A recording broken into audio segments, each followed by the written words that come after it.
Kali ini kita bahas mengenai legenda pusaka 7 tombak yang dimiliki Kanjeng Ratu Kidul.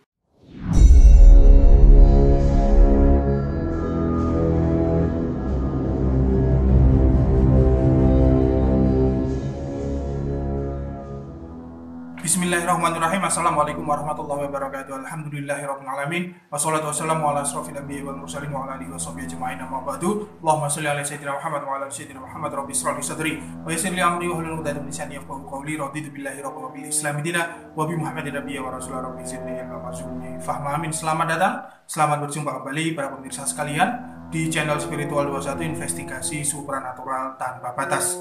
Bercerita mengenai sosok Kanjeng Ratu Kidul atau Ratu Pantai Selatan, atau orang juga sering menyebut Nyi Roro Kidul, maka pro kontra itu akan langsung saja terjadi. Ada yang hanya menganggapnya itu mitos, tapi tak jarang ada yang menyatakan sebagai suatu peristiwa sejarah.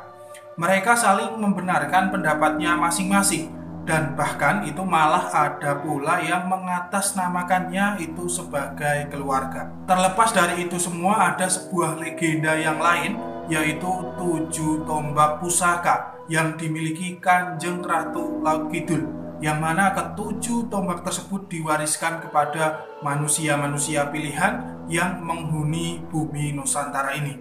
Mari kita bahas satu persatu ke-7 tombak tersebut. Yang pertama, tombak Cakra Langit. Tombak ini memiliki motif lurus dengan kinatah emas murni berbentuk jangkar melingkar. Selain emas, tombak ini juga kinatah berlian. Konon tombak ini dulu pernah diberikan kepada Kanjeng Sunan Kalijaga untuk melawan kesaktian Prabu Siliwangi atas perintah Kanjeng Sunan Gunung Jati, yaitu dengan tujuan penyebaran agama Islam. Tombak ini juga sebagai cenderamata ketika beliau Kanjeng Sunan Kalijaga itu melangsungkan pernikahan. Silsilah tombak ini turun-temurun itu diwariskan kepada Syekh Malaka Tajuddin Makassar, Syekh Hashim dari Aceh, Syekh Ahmad Suyuti bin Jamal dari Kalimantan, dan konon saat ini dipegang oleh salah satu ulama khos yang tidak boleh dipublikasikan. Yang kedua, tombak Panjul Wilayah. Tombak ini bermotif lurus dengan tangguh Mojopahitan. Warnanya itu hitam kebiruan dengan 5 ujung mata tombak mengarah ke depan. Konon dulu tombak ini diturunkan ke Dampu Awuh Gunung Sembung, lalu diturunkan lagi ke putranya yaitu Pangeran Lungbendo Jayanegara.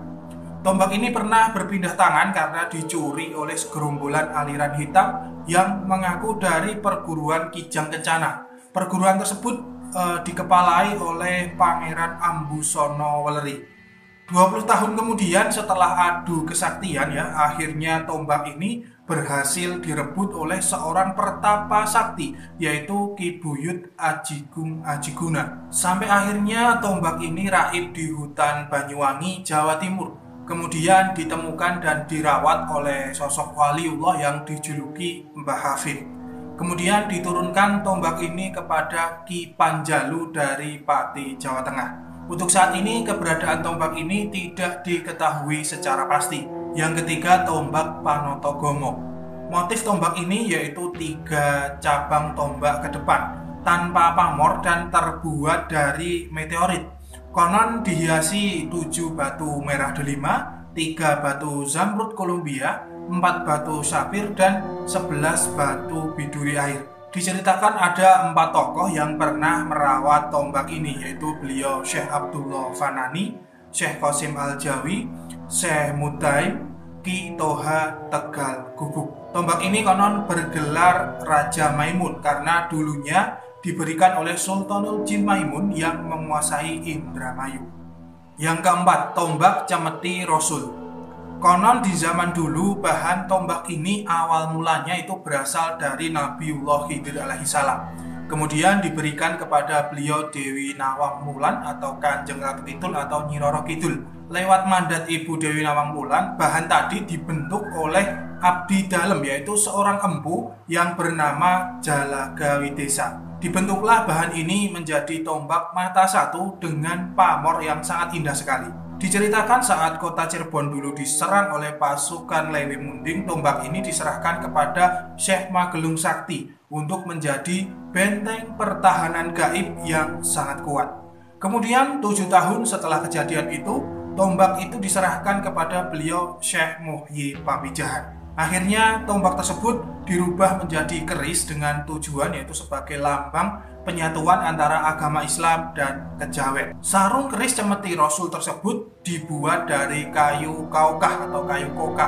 Dihiasi 21 batu merah delima, 41 batu zamrud Kolombia, 17 batu sapir, 70 berlian putih, dan 4 batu sapir dari Sri Lanka.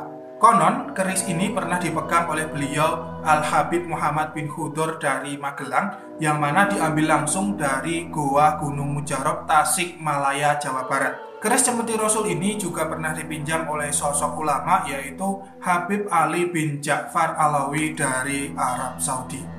Yang kelima, tombak Karara Reksa. Tombak ini berbentuk yaitu bergerigi dengan cabang berantai lebih dari 10. Bahan tombak ini berasal dari kembang pinang yang sudah membatu atau sudah memfosil. Konon tombak ini hasil dari riyadhah beliau Nyi Roro Kidul, dan biasanya ya tombak ini selalu muncul ketika menjelang pemilihan presiden. Kini tombak Karara Reksa itu masih terpelihara di Istana Gaib Laut Selatan. Yang keenam, tombak Karara Mulia.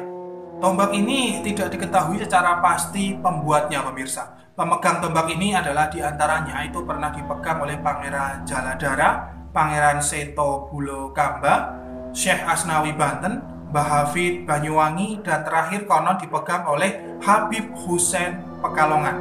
Bentuk tombak ini yaitu ujungnya itu seperti mata kail sebuah pancing. Konon saat ini tombak ini telah dirombak bentuknya. Yang ketujuh, tombak Tulung Agung. Konon tombak ini diberikan secara langsung kepada beliau Al-Habib Hussein dari Pekalongan karena keluhuran budinya, pemirsa. Tidak banyak kisah ataupun cerita mengenai tombak Tulung Agung ini. Keberadaannya itu konon saat ini tidak diketahui secara pasti. Itulah kisah cerita ataupun legenda ataupun juga mitos 7 tombak yang konon itu berasal dari Kanjeng Ratu Kidul. Benar tidaknya cerita tersebut kami tidak mengetahui secara pasti. Yang jelas yang kami dapat ceritanya seperti itu. Semoga pemaparan tadi dapat menambah pengetahuan kita di seputar dunia supranatural. Terima kasih telah menyimak. Saya Patih Nur Alam undur diri. Kurang lebihnya mohon maaf. Subhanakallahumma wa bihamdika asyhadu an la ilaha illa anta astaghfiruka wa atubu ilaik. Alhamdulillahirabbil alamin wa billahi taufiq wal hidayah wa ridha wal inayah. Wassalamualaikum warahmatullahi wabarakatuh. Salam spiritual.